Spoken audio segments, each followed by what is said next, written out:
When the trickster god Anansi ends up roping Miles into a battle with the very Olympian gods themselves, the young Spider-Man will need to recruit a team of ringers if he ever hopes to win this anime tournament arc. What'll happen next? Well, let's hop into the pages of Miles Morales issue number 33 and find out what happens next together, shall we? So then, this issue actually opens up with something completely different as we get to see Shift, aka Jaime Morales, Miles' adopted clone brother, enjoying his first day at his new school. Well, he's not really enjoying it. All the other students aren't giving him the time of day, probably because he's built like, well, a potato on human growth hormone. Thankfully, though, one of the other students actually ends up taking pity on Jaime, and turns out we actually already know her. This is Jade, aka Gust. She was actually introduced as another member of the Cape Killers all the way back in that big Carnage crossover, which feels like 100 years ago at this point. I had totally forgotten about her. Turns out Jade and Jaime actually have a lot in common, mainly messed up family lives. Turns out Jade never actually knew her father. He just kind of blew in and out of her life like the wind and was impossible to nail down. Oh my god, her father is Zip Zephyr, isn't it? Holy crap. A frickin' plus round of applause for Cody Ziegler. That is such clever writing, and what an amazing payoff this much time later. Now, speaking of Zephyr and I was back over with Miles, Anansi is still picking a fight with the Olympian Pantheon, one that can only be settled via a war of the gods. Though thankfully our young hero, these fights between pantheons happen a lot, and because of that there's actually some ground rules to help protect the innocent. For one, they're going to be fighting in a different realm. As to cut down on casualties, everyone gets to choose a team of 4 representatives. And to make sure everything stays nice and fair and there's no power creep, in keeping with the ancient orders and agreements, no Skyfathers may enter the realm of Olympus, meaning that Thor, probably the team's greatest asset right now, is forced to take his leave. This means that Miles has to pick some new members of Team Anansi, and quickly. I mean, literally very quickly. Ares says he has until his axe hits the earth again, which is a major gun-to-your-head moment. At first he thinks, oh, well, maybe Ellie and Deadpool. No, wait, they tried to kill me. Well, what about Miss Marvel? No, she's busy with X-Men business. Hercules jumps to the conclusion that if given the opportunity, Miles would pick people like, oh, I don't know, Black Panther or Iron Man. But no, he literally ends up picking the people who were first to come to his head, in this case being his clone brother Shift, as well as his psychiatrist, Keisha Quant. Anansi is good to his word and ends up picking up all these people for the upcoming battle. Oh, but it's right around here the trickster god really ends up living up to his name, as he also ends up grabbing Gus too as part of the deal. Understandably, Ares is furious. He said that you can pick a team of 4, and this is clearly a team of 5. How did Anansi get away with this one? Well, as he explains, Shift and Miles are absolutely the same person. They're clones. And as such, they count as one. Again, there's nothing in the rulebook saying he can't do that, so the God of War has to take this one on the chin before the actual tournament even begins. Now, where exactly will the tournament be held? Well, in the ruins of old Olympus. This place has seen better days, what with Zeus being dead, Hades being dead, and as such, the current Lord of Olympus, Ares, didn't exactly have the A-team to choose from when it comes to his own crew. Obviously, we have Warcry, who was human before becoming an avatar of war, Zip Zephyr, who is more like a demigod's demigod. Then we have newcomers, Philomelus, god of agriculture and animal husbandry, as well as Pyrrah, goddess of the drowned. Now, because they are fighting on Ares' turf, the God of War gets to pick who fights first, and he thinks he's being really slick by having Phil, the god of agriculture, fight it out with Dr. Quan, figuring, hey, she's a psychiatrist, not a warrior, and as such, she should be able to defeat. And indeed, Dr. Quan does say up and down that she's not a fighter at all. In fact, she goes out of her way to try and talk down her opponent, and even gets Phil to open up about the complicated family relationship he has with Dementor and Gaia, and how no one really worships him anymore. How he was born into a famous family but never really rose above his station. It's actually a really great bit of characterization for such a brand new character. Now, this doesn't stop him from knocking the ever-loving crap out of Quan. Hercules even says, despite being the god of agriculture, no one should be surprised that this guy, in terms of strength, can almost give Herc himself a run for his money. Dr. Quan does her best to try and stay in the fight, and she even ends up getting getting a couple good licks in here and there, but at the same time, it feels like there's something holding her back, like she's desperately trying to keep her composure. Miles is positively horrified, thinking that he just sent his beloved psychiatrist to her death, but Anansi is surprisingly confident, saying that this is all part of the story and that they're all going to like where this one ends up going. For what it's worth, too, all of these battles seem to be fights to the death, and Philomelus goes in for what he assumes to be the kill. With his massive farming tool, everyone assumes that Dr. Kwon was completely vaporized in the fallout, only to realize once the dust clears that Kwon is indeed every bit the niece of Doc Samson that we always thought she was. Gamma runs in her family and it runs through her veins. She's been trying not to get angry this whole time, but now she's pissed off, and you would not like her when she's angry. Not only does she manage to block the killing blow like an absolute boss, but once she assumes her final form, she even readjusts her glasses like an anime badass. For you see, she's not actually Dr. Kwon anymore. As the comic comes to a close, she has taken on her final form of Powerlift. Oh, hell yeah, this is so freaking cool. New favorite character, miniseries when? And so that was Miles Morales Spider-Man issue number 33, and oh man, has this War of the Gods storyline managed to throw in all sorts of surprises, and we've just gotten started. Perhaps one of the best things we can say about this Cody Ziegler run on Spider-Man is that he's done such an amazing job writing Miles as a character and helping to strengthen, grow his world. Now Miles doesn't even need to be the focal point anymore, and the book can still kick a lot of ass. I love all the extra love and attention Shift is getting as a character. I love that he's striking out his own and really being his own person, complete with his own implied love interest. I love Ares, God of War, as a villain. The dude really is more versatile than I think a lot of writers give him credit for, and I love that he has essentially set up a full-on anime tournament arc here just because he was mad. Then of course you have the star of the show, Dr. Kwon, and oh man, the build up to her reveal as Powerlift,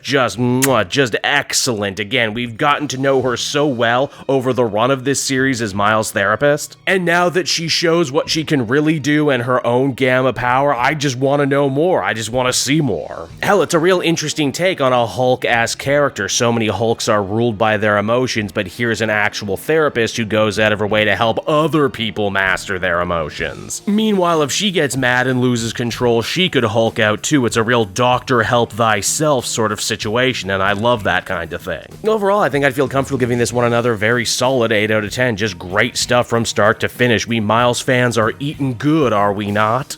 Hey there everyone, it's your pal Cape Joel again, and if you're seeing my face right now, that means you watched to the end of the video, and I'll always be grateful for that. Retention helps in this crazy YouTube game, and so does becoming a patron. If you head on down to the description, you can find a link to my Patreon page. Recently just redid all the tiers, a lot of cool stuff offering up there, exclusive commentaries, exclusive polls, behind the scenes concept art for Capes and Quest. That's the brand new D&D show I've started soon. Never been a better time to become a patron. You can become a patron for as little as $1 a month and help the channel grow and, help me continue to deliver content like what you just saw. So I want to thank you all, and I will see you again next time. Bye-bye.